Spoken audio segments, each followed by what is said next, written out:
दुख के हर रद्दा मन, सुख दुख के हर रद्दा मन, सुख दुख के रद्दा मां एक दूसर के संग चलबो। धीरे धीरे माया बढ़त गे, दिल की धड़कन कहत गे,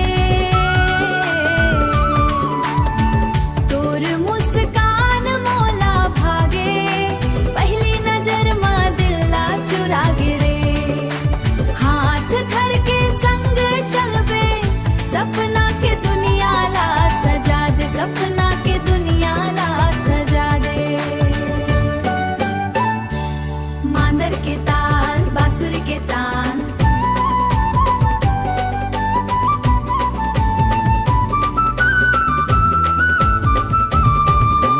मांदर के ताल बांसुरी के तान, तोर संग लागे हर दिन तिहार। जन्म जन्म के ऐसन नाता, रही वो संगी बन